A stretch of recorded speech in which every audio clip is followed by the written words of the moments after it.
Good morning. This is Bill Krause on the Roundtable on a Thursday, enjoying nice weather. Hard to believe I was hearing promotions for Christmas already. It's Christmas in the air and Halloween and Thanksgiving. I thought I'm still paying bills from last year.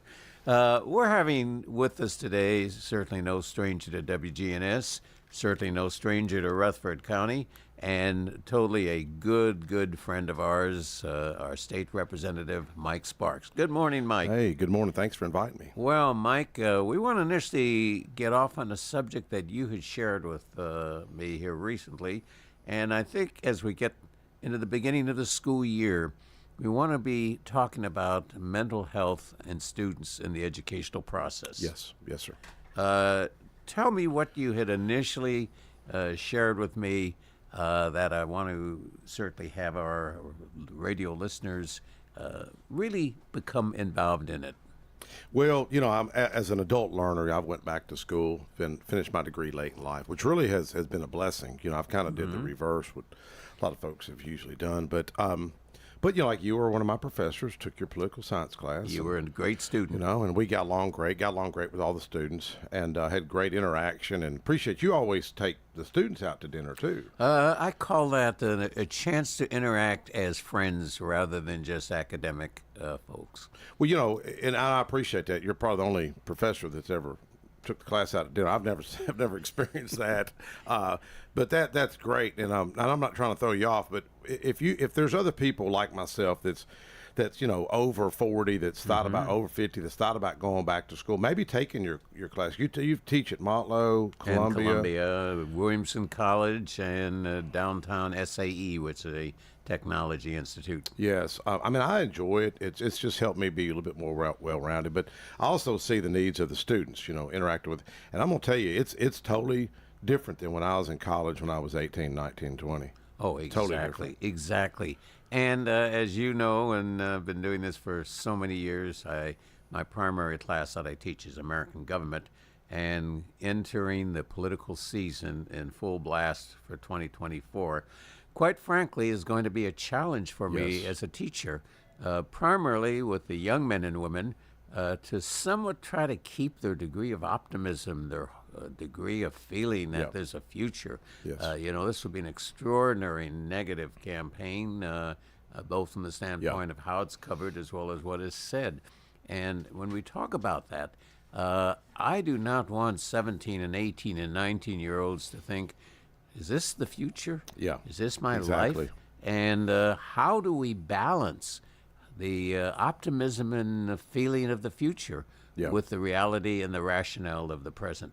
Yes. Well, I was getting my coffee this morning, and I was thinking about, I'm putting together a mental health forum. Was at Prevention Coalition for Success yesterday with Sarah Murphy and Jolie Shipley and others that were there, and I was telling them this idea that I'm trying to do to really started at Montlow first, the north end of the county, and beautiful campus. If folks hadn't seen it, I always give a shout out to the late Mayor Bob Spivey. He always told me he was going to bring a college to Smyrna, and I really didn't believe him. Bob was talking about an optimist, and but Bob, he put his dreams to reality. he did, and with the help of So many the others. council Sure. and others that were there, because you can't do it alone. No one can. We can act like whether it's Donald Trump or whoever. You have to have family structure. You have to have folks like you that are encouragers to help. You have to bank that's going to loan you the money and others. But this I'll tell you what kind of put me on it. I'm just seeing a lot of the, I don't need to call it disconnect, mental health. We just had a friend of ours, Joy Sherrill, sadly, from what my understanding, took her own life a couple of weeks ago, and she lost her son back in January, and I knew she was extremely depressed, and he passed, and I think her husband passed probably 10 years earlier, and but I see it in the students as well. I'm in a class with Dr. Raj. He's marketing class. He's At MTSU. Yes, for MTSU, and he really is. He's like a TikTok celebrity. I mean, he really is. And I was trying to explain this to the finance committee in Nashville, and remember, most of these people hadn't been in school in 20, 30 years, and I lost my temper in the committee. A lot of people probably knew what happened, and but what I was trying to explain to them, the seriousness of mental health. And I called Bill Kitron, and I said, Bill, let's get the administration to give Dr. Raj approval to shoot a few videos, because that's how you got to reach these kids. None of them watch television day. I took a poll. Oh, no. 0 raised their hand. I said, you want to watch 2, 4, 5, 17? They looked at me like, what is 2, 4, 5, 17? They didn't know what I was talking about. Then you said hike, and they ran the football. It was just different, exactly. And so I called Ketron, and I said, Bill, will you let MTSU, Dr. McPhee, because I kept telling this professor to do this, just do some TikTok videos and have the MTSU pennant in the background. And you're kind of promoting MTSU, and you're also reaching these students. And he was a little nervous because, remember, we blocked TikTok at the General Assembly, but he can use it on his own. He just can't use the college's computer and that sort of thing and Wi-Fi, but he can still do it, or use YouTube, whatever. Sure. But Bill, this is where I talk about confirmation. I talk about strange coincidences. Well, I'm calling Bill, and Bill takes it seriously. Now, was he taking it as seriously as he needed to? No, probably not. And if Bill's listening, love you, Bill. But anyways, people sometimes like, yeah, okay. He calls me back in 20 minutes, 15 minutes. He said, Mike, you ain't gonna believe this. We had a suicide on campus. Oh. Tell me, is that not some confirmation? Oh. The same day. Oh. Well, yeah. So that's the confirmation you don't want to hear. Exactly, and it's sad that we're seeing these stuff, but there is hope. You have to have vision and hope for the next generation. But I do think you've got to catch these students where they're at, or catch us, because we all deal with these issues. It's not just students; it's life itself, and everyone from 0 to 90. It really is. It's a serious issue, but Sarah, the Lord always brings people. He always brings me the resources to put it together. We put a mental health and opioid roundtable together about 3 years ago, 3.5, and my former assistant Marvin, young African American, helped put together. He's now with Office of the Courts, got a big promotion going law school, and we had a great panel with I think Senator White was there, and Mayor Ketchum at the time, and Judge Barry Tidwell, and several others were on the panel. We had about 110 people come through, Parkway Baptist. But here's what stood out to me. I asked the late Dr. Linda Gilbert, former Murfreesboro School Superintendent, lovely lady, just always really sweet. And I said, what's the silver bullet? Like, if there's one thing, because, we get, as lawmakers, it's like drinking from a fire hose. Oh, absolutely. And I remember Mayor Joe Carr telling me, he said, man, it's like drinking from a fire hose. You get up there and you're just inundated with issues, but we have to start working on, like, now. And I heard County Commissioner Chairman Craig Harris talk about it at a roundtable event yesterday, that we need to start meeting like now, next month, rather than just January, because January, everything just, it's like traffic in Nashville. Exactly. It's just the boom. lights turn green. It just bottlenecks. Sure. But here's what she sent me. I said, Linda or Dr. Gilbert, I said, what is the silver bullet? She sent me back an email. She said, Mike, and I can almost read it verbatim, because and I've shared it in finance, shared it in education. She said, Mike, the behaviors of the 6 to 9 year olds are like something I've never seen before. Correct. She said they're disorderly disruptive. Disorderly disruptive. Never had heard that term. And she said, whereas, the state is trying, and she said, we need more counselors and social workers. And I'd have never thought, as a conservative Republican, I'd be using the term social workers, or counselors. But I am, because I'm hearing it from she's an expert, not me. I'm not the expert. But sadly, you know what happened? About 2 weeks later, she passed away. Oh. Passed away. Yes. So I've shared that letter. I'm sure my colleagues get tired of me talking about it, but like I've challenged them, put somebody up, put a lawmaker up that knew more about education than her. 0. You can't. I mean, it's like me. I don't know more about political science than you do. You're the expert. I'm You're the ever learning. professor. I'm always learning, and I'm always amazed. And you raised the question, and I like to back it into something more. And when you talked about 6 to 9 year olds, last summer I was doing a series of seminars in the inner cities of Nashville, and I always remember I was dealing with a group of 6 to 9 year olds, actually in that age bracket, and I was asking them to each write a 1-page of what do they expect their life to be in 5 to 10 years, which is the future. Yes. And I shall never forget a little girl. She had just turned 7. And she says, I don't know if I will have a life 5 to 10 years. Not because of suicidal tendencies, but she said, I live in a neighborhood where there's gun shooting every day. There's people killed every day. people sleeping in their bedrooms and gunshots coming through the window. She said, I don't know if I'll survive. Wow. And I thought, here's this baby, this little baby with no future in terms of her mind. So what I take a look at, I have a theory about what creates mental health. I'm not going to blame it just on social media. I'm not going to blame it on changes of time or what we hear of information or misinformation. I'm going to say it's like a buffet. And I used to like buffets. You know, when Golden Corral was thrilling, I would take employees there and I'd watch them eat, carry 2 trays and 2 plates. But where the real question was, is do we have so much on our plate as individuals, and by having so much on our plate, do we get indigestion? And I say indigestion is by absorbing so much. This could be mentally. I look at this with students. I think this is probably my greatest challenge with the young men and women. Among the classes at Motlow that I teach are the first-year experienced classes. These are the brand-new students. In fact, a lot of them are dual enrollment. Most of them are from Laverne High School and so forth. Explain dual enrollment. Dual enrollment, which is a fascinating area, and a lot of the schools do it. They test the students in their junior year, and they specifically offer them the ability to take a portion of the classes that normally would be part of the high school curriculum and move them up to college credits. And at the end of 2 years, they receive an AA degree. I'll tell you a real funny thing. Well, it's cool at this point.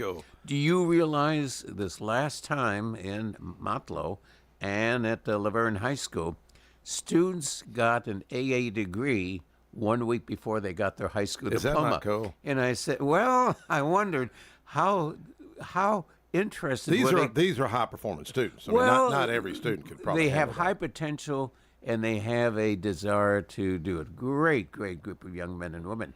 But the big question is you know, you're going through high school graduation, you're hearing the commencement speaker, but you already have an AA degree in your back pocket from the week before. That's so cool. Well, it's one negative to it. What's that? One negative. I always ask them, I said, you're a high school senior at Laverne High School. Do you miss all the glory and the fun and the fame of being on top of the mountain as a high school senior? Because they look upon themselves now as college students. And high school was yesterday's chapter, not today's life.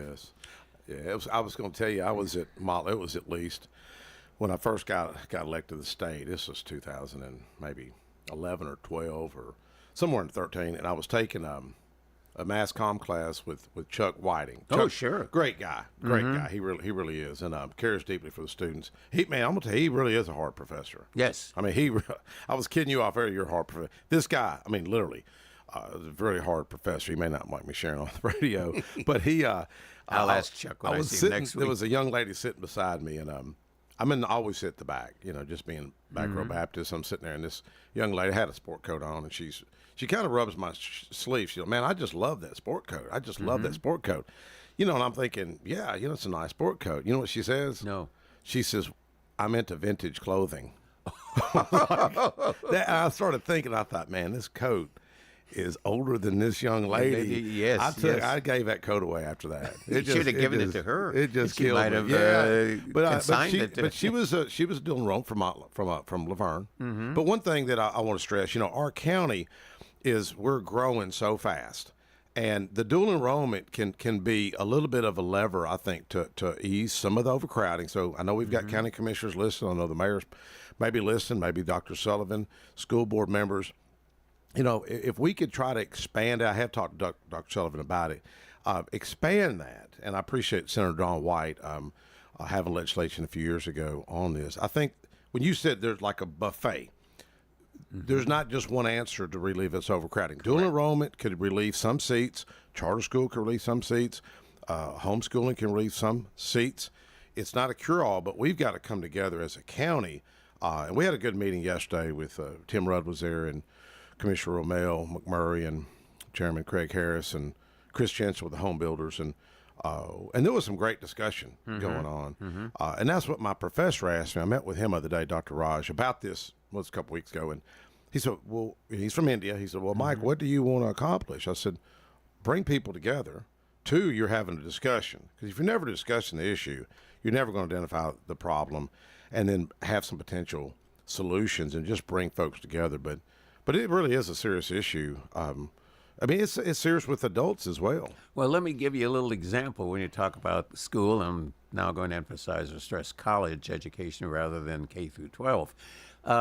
Think about this, and even think about your first day when you were planning to go back to school. You meet with the counselor, and we've got wonderful, wonderful men and women throughout the educational industry who commit and dedicate themselves to assisting other students. But you come in and you meet with them, and they say, okay, Mike, for your first semester, we've got these 5 basic courses you need. Yeah. And they're the toughies. They're the toughies. No. Yeah. Now, what does that do, for example, to a high school student who's is transitioning from a spring high school curriculum to a fall college curriculum? Yeah. And you've thrown every tough one. Anytime I share advice, and I always start this with my grandkids, don't have the counselor dictate to you what you are going to take. Yeah. Balance it. Yes. So, if you're taking 5 classes, and you ask, okay, I want to know the hardness of the 5 classes. Doesn't mean you're looking for an easy slot. Yeah. But you may take 3 classes that require a lot of reading, a lot of research. You may take 2 other classes that are discussion and participation. So you have a balance. Yeah. It's kind of interesting. I was one of those students. I went to a very, very difficult undergraduate program, University of California, Riverside. And they wanted to make the Harvard of California. And I went in the first semester, and 64% of our class went on probation. Wow. We went below grade because we had everything thrown at us. The reading was impossible. Yeah. So I thought about it for a second. In those days, classes were 4 units rather than 3 units. And I saw a public speaking class. And the public speaking class had, it was days before they had minimum requirements for students, 3 of us went into public speaking. Yeah. And I had done a lot of speaking in high school and speech contests and so forth. So I thought, here's 4 units that I can balance against toughies for the next semester to bring the GPA up. We had a brand new young man teaching. He had just graduated from Cornell. And a phenomenal man. He gave up teaching about 5 years later to become an actor and became a major television actor. Yeah. Harold Gould, who you saw in so many, played the father in Rhoda, played, just numerous opportunities. But what it did was I had to leverage a quality class that I knew I could do against, quote, let's say world literature. Yes. And I brought myself back up and graduated in the 4 years as I had. Yes. The I took my stats class like last. I probably on statistics is going to be difficult for me. I taught that once, and I called it statistics. You're going into statistics. Man, it was. I said there's a high probability I'm going to fail this class. Oh, but you used the right word. You know what was funny though? It was literally I wanted my math to be the very last stuff, and I've always been challenged with formulas and all that, equations. Now my oldest boy's got a finance degree, working on his graduate degree now, brilliant on this kind of stuff, and I was in the back of the class, and Keith Claxton. Oh, sure. Keith was Wonderful guy. My first day there, he starts just dogging out the legislature, dogging them out, and then he looks at me, goes, "Man, I know you from somewhere," like that. And I said, "Well, I'm one of them legislature talking about it." And he said, "Oh, let me take my foot out of my mouth." We ended up becoming close friends. In fact, I wanted him to come up and join me on the radio sometime. I think he's a little, I won't say he's bashful, but No, you get Keith going. He puts his thumbs in his suspenders, and he's a country boy. He is. Shelbyville. Yeah, his ruralness is great. We'll be right back, Mike. We've got to take a break and pay some bills, but we'll be right back. And just a conversation with a great, great friend, State Representative Mike Sparks.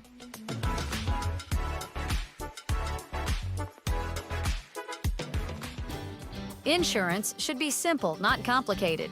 That's why at Rayburn Insurance, Agent Rick Hull cuts through the jargon and helps you understand your options clearly. He's committed to finding the right coverage that fits your unique needs and budget. Their team has been a trusted partner in the community since 1973. Ready to make insurance easy? Get with Rick Hall at Rayburn Insurance Agency.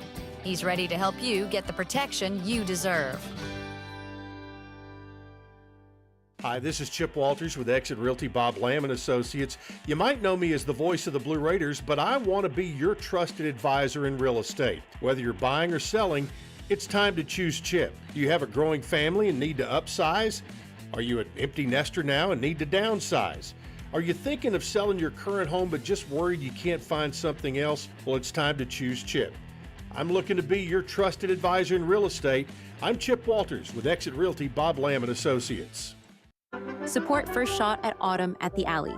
It will be held at Saddle Woods Farm on Franklin Road in Murfreesboro on Wednesday, September 25th from 6 until 9 p.m. It supports First Shot STEM Academy and Academic All-Stars initiatives. The night is a fantastic event with unique tastings from various spirit brands and great wines and food from the Alley on Main. Top the night off with a fabulous silent auction. Go to firstshottn.org for more information and see you at Autumn at the Alley September 25th. This is Good Neighbor Events with Bart Walker. Brought to you by the law offices of John Day and AmeriCare Pest Control.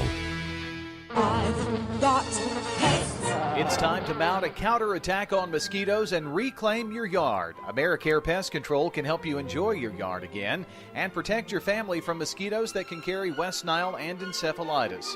Call 893-7111 to learn more about their mosquito control services. AmeriCare Services Incorporated. Licensed, insured, and bonded for your protection. All the best of the best to get rid of your pests. 893-7111. WGNS encourages you to patronize our local family businesses. People have been asking about the Pioneer Power Days over in Eagleville. This is the 37th year they've had those. And they include an antique tractor show as well as a tractor pull Friday and Saturday, September 6th and 7th on Chapel Hill Pike in Eagleville. Something else for your calendar. The Senior Citizens Adventures in Learning is back. It'll be Mondays, September 9th, 16th, and 23rd. And although it's sponsored by several churches, all of the classes are at First United Methodist Church. That's 265 West Thompson Lane, right across from the Tennessee Miller Coliseum. For more information about Adventures in Learning for senior citizens, contact First United Methodist Church. Did you realize that Oakland's Mansion is having a big fall crafts fair this year? It's their first one, and they're looking for the best craft artisans. Oakland's Mansion's Fall Craft Fair will be Saturday, September the 7th. For more information, get with Oakland's Mansion. Those are WGNS Good Neighbor events. Rutherford weather. We'll see sunny skies here this afternoon with a high in the upper 80s. Tonight, mostly clear, low near 65. By Friday, sunshine high 92 degrees. I'm meteorologist Jennifer Wojcicki on News Radio WGNS. Currently, it's 69. Broadcasting from the Middle Tennessee Electric Studios, MTE Sharing Change has now donated more than $11 million to local nonprofits assisting worthy causes in our community. MTE, serving to make life better since 1936. This is the Roundtable from News Radio WGNS on FM 101.9 and AM 1450 Murfreesboro, FM 100.5 Smyrna. Listen and watch at WGNSradio.com. Hello again, Bill Krause, second segment of the WGNS Radio Roundtable on a beautiful Thursday morning. We're having, I was going to say a coffee chat. I have a Diet Pepsi, but you have your coffee in there, I'm assuming. My State Trooper mug. Yes, with Mike Sparks. Mike, a longtime elected official of Rutherford County with the county commission for a period of time and been in the state legislature how many years? 14. 14 years. Time flies. When you're having fun. Well, sometimes it ain't fun. Sometimes, last year was really rough. Oh, absolutely. It really was. Well, life can be rough. And the question is, do you have the ability to set out what is going to create rough spots? We talk about students, and I'm, again, going back to students in the college level. They take a 5-course requirement, so they're taking 5 courses. Wow. A high percentage of the young men and young women we have in class also work. Yes. And they work maybe 10 to 20 hours a week. Yeah. And another factor that they come from, they have rather significant issues in the family. Yes. So they're taking 5 classes, high responsibility, high number of assignments, working 10, 20 hours a week, not just for fun money, but to help contribute to the family. Yes. And having to resolve family issues, financial and non-financial. And you begin to wonder, at what point does the rubber band break? Yeah. And the stress level then creates other factors, and they begin to start going downhill. And the faster they go downhill, the more they realize or think they realize that how long can they take this on? Yes. So it may be, it isn't just a factor of therapy or a factor of counseling, really to readdress who we are. Because so often, what do we tell young people? Oh, work hard so you can make it to the top of the mountain. You've got to go the 60 hours a week. You've got to do this. You've got to do that so you can succeed. Yeah. When do we smell the flowers and Yes. slow down? When you ask people today, what do you do to relax? Oh, I'm going to watch a football game. Well, your intensity is going to be as great watching your favorite team win or lose. Yes. Well, they always say, what's that old analogy, that if you carry a hammer, everything looks like a nail. And I try not to look at from the eyes of politics all the time, but when you're immersed in that field, you see a lot of politics, and I see a lot of excessive pride and ego. I don't know if you see that in the academic field or not. To a degree. And to me, but isn't that a mental health issue, if you think about it? Everything dealing with the brain can be a mental health issue. It's like any muscle. You can pull a muscle, and you've got a muscle health. You pull a muscle called a brain, you've got a mental health. Well, it really is. And, to me, it's like I've got my state trooper mug here. I really like that little mug. Oh, yes. You need a big hat on it. Yeah. One of those big hats. I really like that mug. I had one that the troopers gave me, and it leaked. That was the funniest thing. If you put something hot in it, it would leak, but then if it was cold, it wouldn't leak. And I gave it to, I won't say who, it was a Democrat. And me and this guy get along good, and he don't really care for law enforcement. I shouldn't share it on radio, but he's not a big fan of law enforcement. And I asked him, I had just done a ride along with Tennessee Highway Patrol and did the Sheriff's Academy for the second time. Did it when I was on the county commission. Did TDOC's Academy and TBI's Academy as well. But I went to give him, I said, man, why don't you do a ride along? THP. He said, Sparks, I've done 14. And I thought, 14 ride alongs? How can you do 14 ride alongs? I've only done one, And then he said, mine was in the back of a patrol car. Oh. Get it? And I was like, oh my gosh. I said, man, if you'll share that on the floor, he said, you can share it. And you got to be careful with humor, especially in politics. Some people may not get it. Anything. To me, it was funny. But we really can have a conversation and get along with issues. But no, I see a lot of excessive pride and ego. And I think when people forget that we're just servants, if you think about it, but here's one thing I've kind of figured out. The better servant you are, the better leader you are. Exactly. If you serve from the bottom up. But I had something, that's one reason I wanted to get my probability and statistics professor up, Keith Claxton. And I wanted to talk about synchronicities and coincidences, Godwick moments. I had, a few years ago, my wife and I, we went through a tough time when I first got elected. And I was having trouble with a family member, and, I was paying more attention in Nashville than I was my own wife. And folks go through that sometimes. We were married 35 years, thank God for it. And I was reading my Bible one morning, and I was reading where Jesus washing the feet, and I've never really studied that scripture. And I made the comment to my wife, and I said, if somebody applied that to politics, serve from the bottom up, not the country club down, the bottom up, and come at it from a servant's attitude, man, they'd be an effective statesman. So I'm just making a comment. My wife's kind of quiet, and she didn't say anything. I'm in church, and we had just joined that church, Parkway Baptist. It was the new building. We're the first members, coincidentally, And my wife, she decided to go forward the week earlier to join, and the pastor, Dan Parker, starts sharing the scripture, Jesus washing the feet, and he says, Mike and Felicia, come forth. You get the first cloth I hand out. I got the first cloth. It's in my office in Nashville. I mean, what's the probability? I mean, that's why I wanted Keith Claxton to come up to just talk about probability.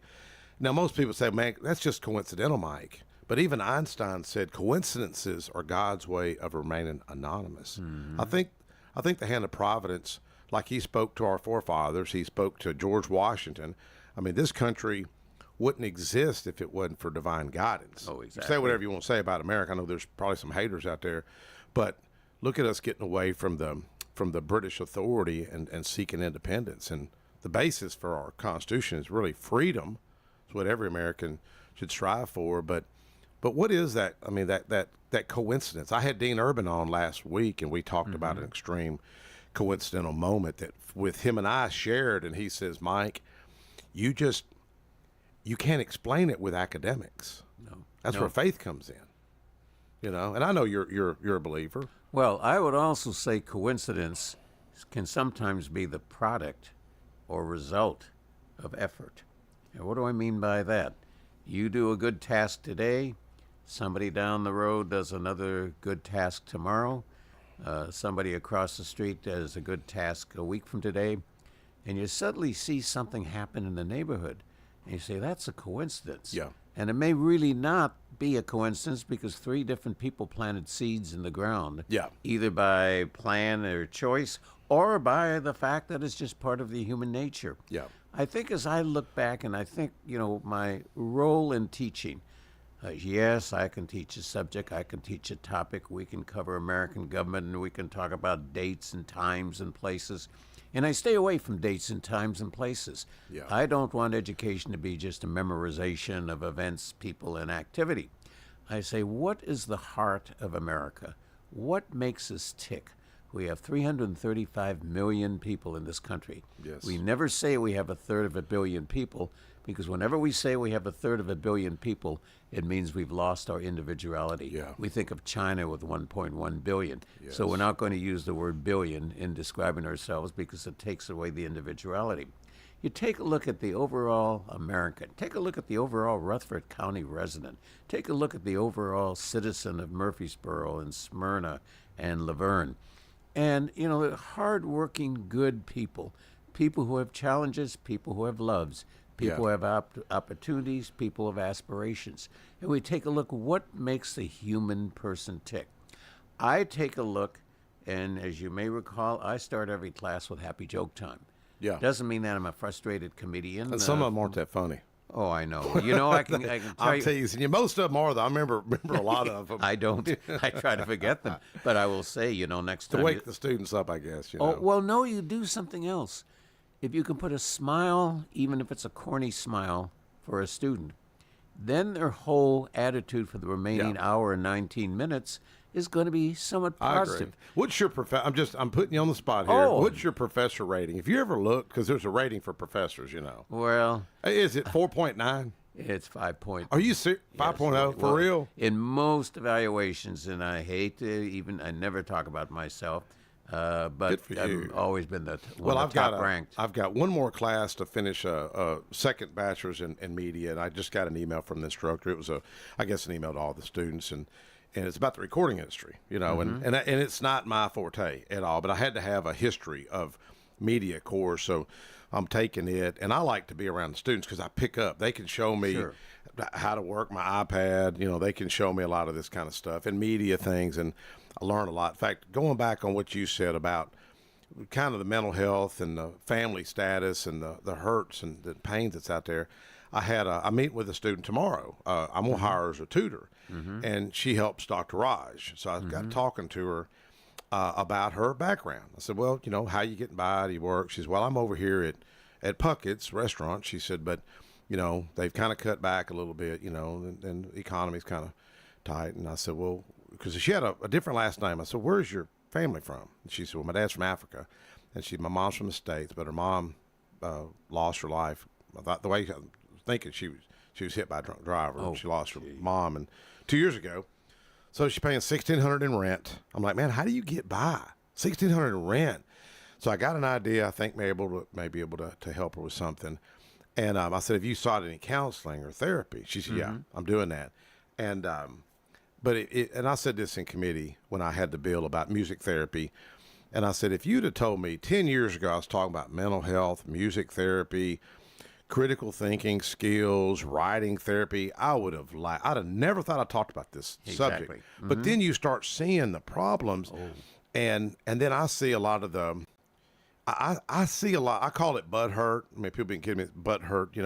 even my Sunday school class, Jim Winchester, like, what is that? He didn't know what I meant. I said, butthurt. I just see dysfunction.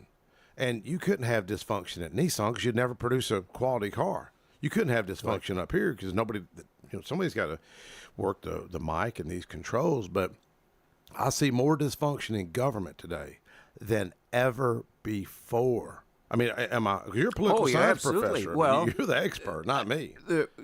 All of us can have answers to every question, and the answers may be partially correct, but there's no 100% answer to anything or everything. Yes. But I guess I would probably say in terms of dysfunctional, because things are changing so rapidly, to what degree can we as human beings absorb change? And if we can't absorb the rate of change, including government, for example, the person that asks a legislator for a request to assist them in something, it may have been a simple thing 10 years ago, 20 years ago. But in today's time, I think of that story Jennifer did with the gentleman who tried to get a driver's license here a few weeks back. And he had been born in Canada, but he was an American citizen, born to American parents, 77 years old, a veteran. Had, proved his citizenship right and left, but he could not apply for a Tennessee driver's license for some other reason. And that became an investigative story. That's the power of media. Oh, if it works on its way to resolve issues rather than create headlines. Yes. And that's really, one of my professors, Dan Eschenfelder, I don't think he'd mind me sharing his name on the radio, but I was taking a TV news class, and he's seen what was happening to me in a campaign 6 years ago. I mean, literally, they took an issue, created fake news, truly fake news. What we'd call propaganda, what George Orwell would call propaganda. That's what a goose looks for a new husband. The propaganda. I'm sorry, there's but a happy joke. Here's what's cool. Dan Eschenfelder said, Mike, what the media is doing to you is totally unethical. Guess what his wife teaches? Ethics in journalism. Took her class. I said, now you know why I'm here studying media, don't you? To counteract some of this kind of stuff, But you said fake news. I think I would apply to something more. Fake life. Yeah. And I think it isn't just what somebody will report on a particular event or occasion. I think that happens in all of life. I mean, think of somebody who comes to you, you're at having coffee at a local restaurant, says, Mike, I got to tell you something about somebody and so forth. Yeah. And they may or may not have good intentions of what they're saying. They may have something totally wrong, but it's fake conversation. We'll be right back after this segment ends, and we'll begin a third segment in a wonderful Thursday morning visit with State Representative Mike Sparks.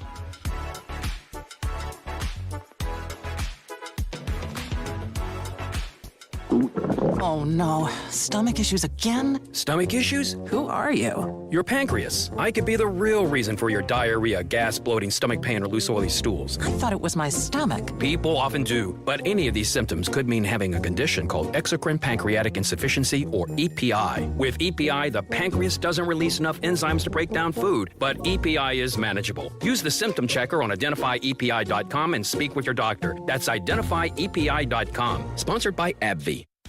This is the story of the one. As a maintenance engineer, he hears things differently. To the untrained ear, everything on his shop floor might sound fine, but he can hear gears grinding or a belt slipping. So he steps in to fix the problem at hand before it gets out of hand. And he knows Grainger's got the right product he needs to get the job done, which is music to his ears. Call, click Grainger.com, or just stop by. Grainger, for the ones who get it done. Tire World's annual at-cost tire sale simple instructions. First, get on the Tire World website. Next, shop and purchase your tires online or in the store. Now, schedule a time within the next 30 days to have your tires installed. This sale is literally that simple. It is easy, convenient, and saves you lots of money. That's because at Tire World, we don't put discount in our name. We put the discount in your pocket. At Tire World, we keep your family rolling. All right, right, guys. If you're only middle-aged but wondering why it seems harder to keep up, you're not alone. It may be caused by low testosterone. Testosterone therapy, or TRT, can help you get back to your best. But not just any TRT, not those websites offering only basic treatments. You have to see the provider specialist at Low T Center. They offer advanced personalized treatments with over a decade of experience. At Low T Center, you'll start with a simple test and get your results in about 25 minutes. Go to lowtcenter.com to book your appointment online. lowtcenter.com. Low T Center, reinventing men's healthcare. Hi, this is Bob Cornell, pastor of Covenant Church right here in Murfreesboro, Tennessee. The answer that you've been looking for is found in Jesus and what he accomplished at the cross. You see, Jesus changes lives from the inside out. We would love for you to join us at Covenant Church, located at 1124 Brinkley Ave right here in Murfreesboro. We have services Sunday morning at 10:30 a.m. and Tuesdays at 7 p.m. You can learn more about us at our Cornell Ministries YouTube channel. We want you to grow in Christ at Covenant Church.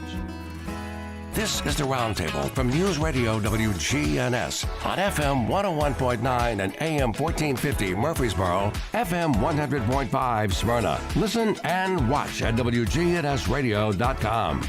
This is Bill Krause for the third and final segment of the WGNS Radio Roundtable Thursday morning edition on a beautiful, beautiful morning. And we're having, and I always find it very motivating and very encouraging to have a visit with Mike Sparks, not only as a former student, because I think the students learned as much from Mike in that class as I trust they learned from me. I enjoyed it. And Mike shared. You know, I don't know if it was that class, and I've referenced her on several occasions, but we had a lady in class who was 80 years old. She had just lost her husband. It was after 64 years of marriage. Wow, really? Full grief. Her family said, you got to do something. You just can't stay here and cry all day, every day, all week, all month. And they had her come back to school. Yes. And the admissions people at Montlow said, well, we know the first class you're going to take. And they called me and they said, would you take this lady under your arm? Yeah. And I said, yes, a lovely, lovely lady. Very quiet, very shy. If my memory serves me right, I think she may have been in that class because she was totally nervous about what she was going to do. And I kept encouraging her. And actually, Keith Claxton was her next teacher. Oh, and really? Keith's personality was of such that he motivated her. Yeah. Well, last year, she graduated Good from for Montlow. her. And she was 80-something years old. In her 80s. I remember telling Michael, the president of Montlow, make special tribute to her. I think she's thinking Dr. about Torrance, I think she's thinking about going for her 4-year Really? degree now. Good for her. Yes, but what it does is she came in fearful. Yeah. I think if we had a magic wand, and this is always the way you get people thinking and talking, to make life next to perfect. Never can make things perfect, but make life next to perfect. I always will ask students, I said, I'm not looking for platitudes. Oh, we must trust each other. We must love each other. Yes, we can use phrases. Yeah. But what are some workable things that we can do to, quote, bring our society to a healthy, happy society?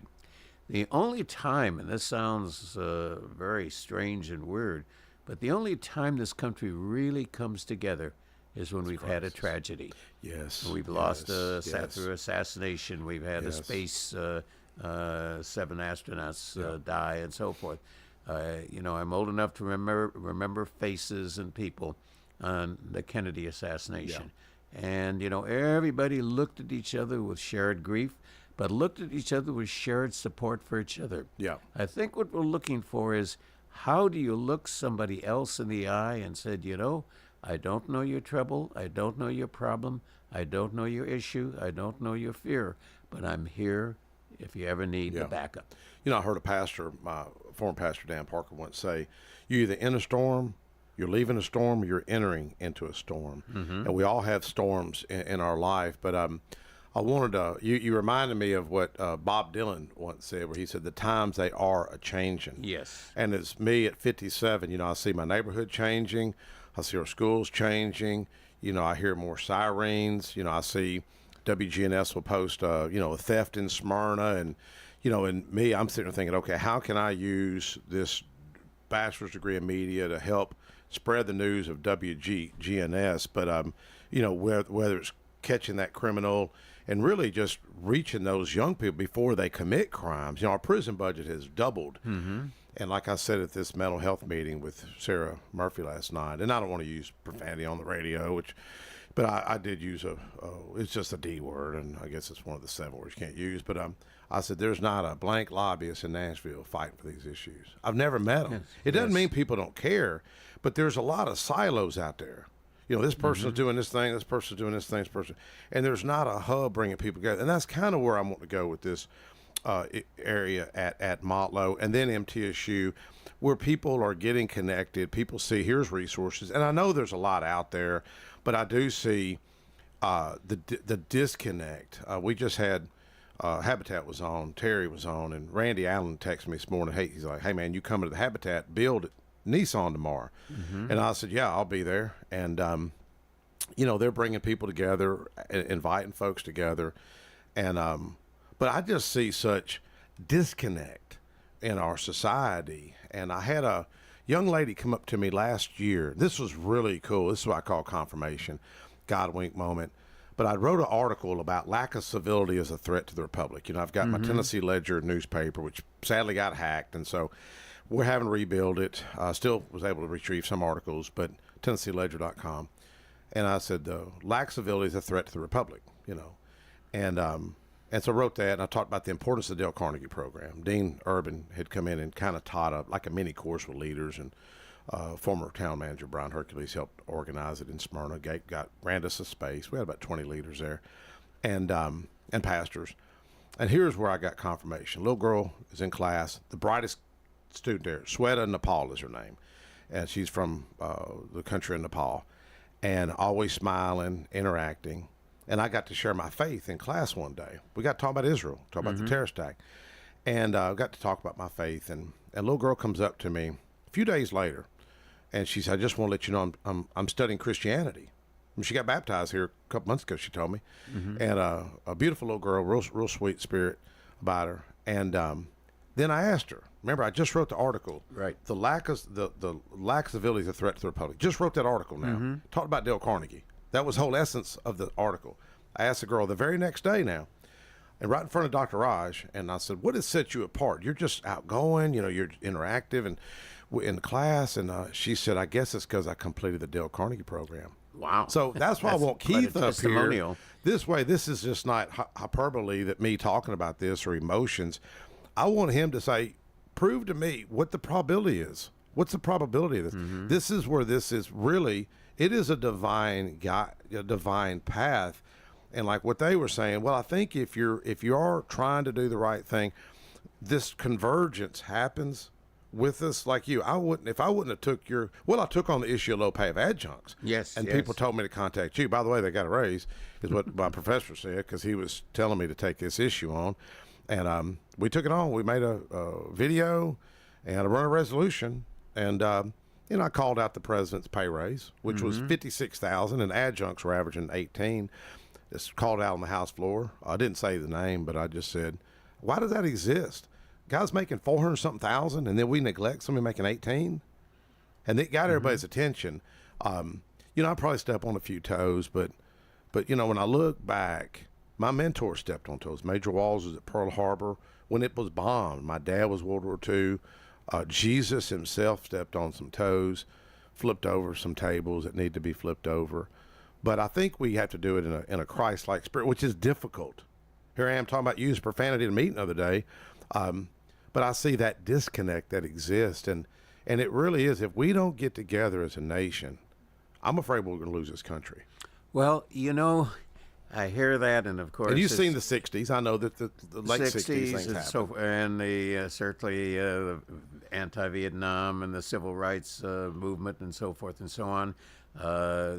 Time and time and time. The optimism in me is not a desired optimism.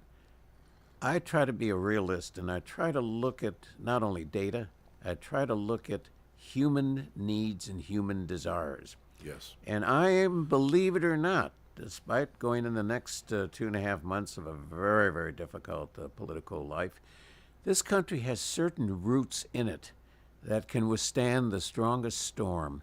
We're like an old tree that the wind and the rain and the pressure and the waves of the nearby ocean can attack it. And the roots are so deep and the tree holds. I think our roots, regardless of what we say, yes, it hurts. Yes, it's threatening. Yet when you see the media interview certain protesters around the DNC this week, and they make comments that you just want to throw a shoe into the TV screen, I look back and say the roots is still deep and good. For some reason, and nobody in history has ever really identified it, what made the roots of this country so different than the roots of every other civilization? We do not follow civilization, whether it's a Roman Empire or the Greek times or what have you. The roots are so unique. Is it because of our geography? Is it because of those people that came from all four corners of the world to settle here? What made the roots different? So follow the roots, and then your bark will be good. I like what you said because it reminded me of Alex de Tocqueville, and I love this quote about the book, The Democracy in America, and what he said was, America is great because she is good. If America ceases to be good, America ceases to be great.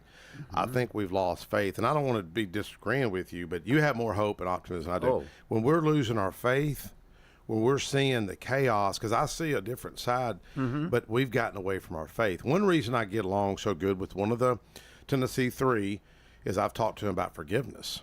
He was really mad at a lawmaker earlier this year, and he used some pretty rough language. And, he just went off, and we're on the floor. And I said, man, what's wrong? He says, man, he said something to him about me on Twitter. This is where the social media causes disruption. And I said, man, who cares what the dude said about you on Twitter? If I worried about what somebody said about me on Facebook or Twitter, I'd be in the fetal position, sucking my thumb and having a mental health breakdown. Dude, forgiveness is not weakness. Forgiveness is a strength. Exactly. What's interesting? I've been doing this now on the Roundtable about 2.5 years. I was doing it previously when I was executive director of Heart. You did radio in California. And Hawaii. Many in earlier chapters of life. Wild Willie, the rock and roll DJ. But one thing I've noticed during the Roundtable, I have had many men and women, elected officials, at the local level, at the state level, and at the federal level. And I will tell you of probably the 30 to 35 men and women that have been here at the WGNS mic with me on a Thursday morning. That's my optimism. I see men and women, I saw this even being in local government for so long in California, of course, that's a number of years ago. You take a look at the men and women like Mike Sparks. Somebody could disagree with you, somebody could have taken issue, but you are a very deep, committed, thoughtful mind presence person. And there's more of you, of the million men and women who have devoted and are dedicated to public service at all levels. That's what makes it tick. The bad apples are going to get the headlines, but the bad apples, if they're 1%, that's a high number. Even the bad apples have a good heart. Like the one I'm talking about, he very articulate. I'll just say Justin Jones. Justin I know he's got a good heart, and you may disagree with his tactics and that sort of thing. Very intelligent young man. Speaks 4 different languages. Wow. At the same time? He probably could. But we sit together, and I told him, I said, it's funny. He said, well, people kid him about sitting, he called me a Confederate sympathizer, and they try to play all that history. And I said, I could have asked to move from you, because I heard they're working on a documentary. I heard they're working on it. He said, it's not true, but I chose. God has put me in certain places for a reason, and I think God has put me in front of you for a reason. That's why I talked about forgiveness. Absolutely. But we'll be concluding this program based on the fact that I am not just optimistic. I see development. I get concerned with the whole entry of AI and what are we going to do with this new access. I get concerned with the fact that perhaps even the media no longer will have human beings. It will be robotics. And there'll be 2 robots sitting here on a Thursday morning. Jennifer Krause will be a robot. Absolutely. Absolutely. So, how do we deal with the future? How do we deal? We basically deal with people, and I guess I would always say, visit a maternity ward at a hospital. And take a look at those brand new little people that were just born. And take a look at what's ahead of them and what can be created with them and what they can be. That's the reason I teach. That's the reason I teach Amen. as much as I do.